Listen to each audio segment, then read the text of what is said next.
तो हम सभी जानते हैं कि भगवान विष्णु माँ लक्ष्मी के साथ वैकुंठ धाम में क्षीर सागर पर अपने शेषनाग पर विराजमान होते हैं। यही उनका निवास स्थान होता है तथा इसके द्वारपाल जय विजय नाम के दो देवता होते हैं।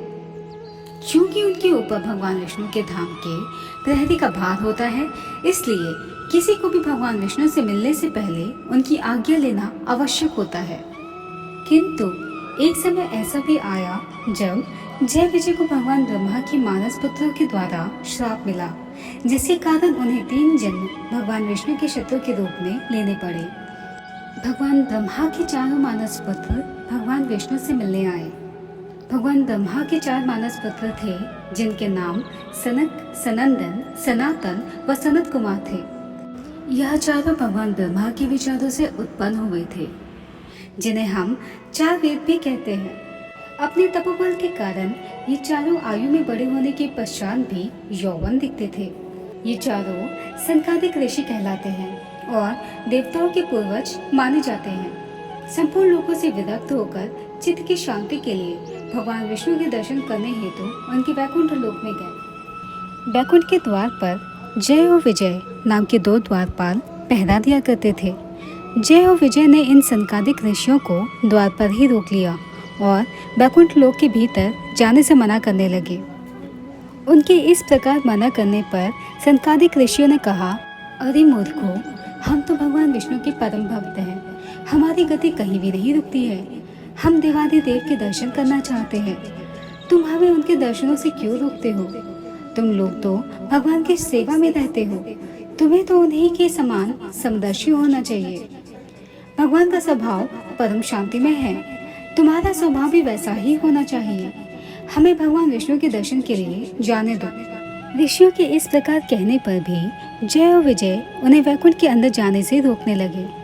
जय और विजय के इस प्रकार रोकने पर सनकादिक ऋषियों ने क्रोध होकर कहा, भगवान विष्णु के समीप रहने के बाद भी तुम लोगों में अहंकार आ गया है और अहंकारी का वास वैकुंठ में नहीं हो सकता।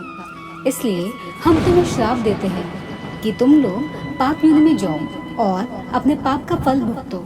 उनके इस प्रकार श्राप देने पर जय और विजय भयभीत होकर उनके चरणों में गिर पड़े और क्षमा मांगने लगे। यह जानकर कि सनकादिक ऋषिगण भेंट करने आए हैं, भगवान विष्णु स्वयं लक्ष्मी जी एवं अपने समस्त पार्षदों के साथ उनके स्वागत के लिए पधारे। भगवान विष्णु ने उनसे कहा, हे मुनीश्वरों, ये जय और विजय नाम के मेरे पार्षद हैं। इन दोनों ने अहंकार बुद्धि को धारण कर आपका अपमान करके अपराध किया है। आप लोग मेरे प्रिय भक्त हैं और इन्होंने आपकी अवज्ञा करके मेरी भी अवज्ञा की है। इनको श्राप देकर आपने उत्तम कार्य किया है। इन अनुचरों ने तपस्वियों का तिरस्कार किया है और उसे मैं अपना भी तिरस्कार मानता हूँ। मैं इन पार्षदों की ओर से क्षमा याचना करता हूँ। सेवकों का अपराध होने पर भी संसार स्वामी का ही अपराध मानता है, अतः मैं आप लोगों की प्रसन्नता की भिक्षा चाहता हूँ। भगवान के इन मधुर वचनों से सनकादिक ऋषियों का क्रोध तत्काल शांत हो गया। भगवान के इस उदारता से वे अति आनंदित हुए और बोले, आप धर्म की मर्यादा रखने के लिए ही इतना आदर देते हैं। हे नाथ, हमने इन निरपराध पार्षदों को क्रोध के वश में होकर श्राप दे दिया है। इसके लिए हम क्षमा चाहते हैं। आप उचित समझे तो इन द्वारपालों को क्षमा करके हमारे श्राप से मुक्त कर सकते हैं।